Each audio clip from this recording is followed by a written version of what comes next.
Welcome to the fairest show on television. First tonight, a new solution for America's failing cities. Not our solution, their solution.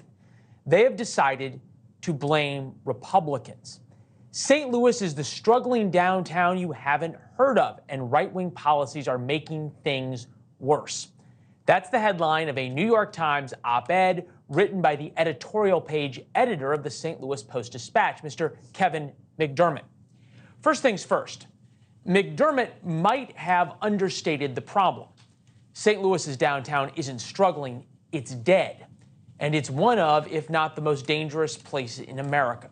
We asked McDermott to come on. He declined, and it's really not surprising why he declined. McDermott says downtown St. Louis is even worse than struggling San Francisco, once a buzzy destination for shoppers and diners. Downtown today, meaning downtown St. Louis, frequently looks deserted. Its visitors presumably repelled by reports of violent crime, homelessness, and blight. Who can blame them? Upper floor offices, once packed with white-collar workers eager to hit the bars at quitting time, now sit mostly empty. I'm from St. Louis. That's been the case for decades. His grievances and thus explanations of why St. Louis isn't failing include a lawsuit by the Republican Attorney General of Missouri to end their mask mandate and Missouri's constitutional carry law. So McDermott lays the blame squarely at the feet of Republicans. There's just one problem. St. Louis has been under Democratic control since 1949. 30-plus years later, in the early 1980s, the city under Democratic control ranked third in the country for Fortune 500 headquarters. Today, still under Democratic control, nearly a century later, we, and I say we since I am proudly from St. Louis, have lost the headquarters of Mark Twain Bank, Trans World Airlines, Boatman's Bank, General Dynamics, Mercantile Bank, Ralston Purina, Mallinckrodt, McDonnell Douglas.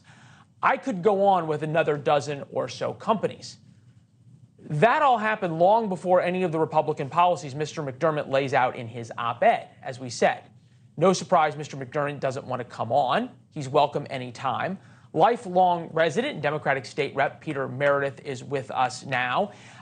Look, McDermott wrote the editorial, so I'm not going to ask you to answer for everything in it. But do you feel like he's got a point? How is this Republicans' fault? Yeah, I would say it's not as simple as that. But I think he's expressing something that many of us have been saying my entire time in the legislature, and that is, this problem is not as simple as a St. Louis problem. We're facing obstacles from the Republican-controlled state legislature over and over and over again that are actually making many of these problems worse rather than better. Oh, okay. I guess I can understand that. One of the big problems and one of the big complaints is that there's constitutional carry, which allows anybody to carry a firearm and is presumed to be legally doing so. But Kim Gardner was famous for not prosecuting felons in possession of guns. So I'm wondering why there's this constant need to blame somebody else when it seems as though so many of these problems could at least begin to have solutions at the city level. So I certainly agree. And I do think at the city level, there are a lot of solutions being pursued. But I will say when it comes to gun violence, the obstacles thrown at us by more and more lax gun laws at the state level are making it harder for law enforcement to do their job. You mentioned constitutional carry, but I would go actually, back to 2016. So that's constitutional carry, but also the Second Amendment Preservation Act that was passed just recently. They actually tie the hands of law enforcement from being able to remove guns from the street, out of the hands of dangerous people before the crime happens. We can all point to prosecution, and absolutely we need a well-functioning prosecutors. Prosecutors what's simply the point? respond after the crime happens, whereas what law enforcement used to be able to do was take guns out of the hands of people before the problems happened and reduce the number of guns on the street. That's what permit did. Okay, but we can all agree that if you want to reduce gun crime, okay, what is the point of having new gun laws if you're not going to enforce the ones already on the books? Kim Gardner wouldn't even enforce the felon in possession laws. I think about the economic issues, things that have happened under Democratic mayors in St. Louis. The Dome at America's Center, the TWA Dome, to bring the St. Louis Rams. Hundreds of millions of dollars left the city with hundreds of millions in debt. The Rams are gone. The Enterprise Center, the original place that we were going to have both a hockey team and a basketball team. Basketball team never came. Nobody comes down for hockey. The new Busch Stadium that was going to solve all of St. Louis's problems.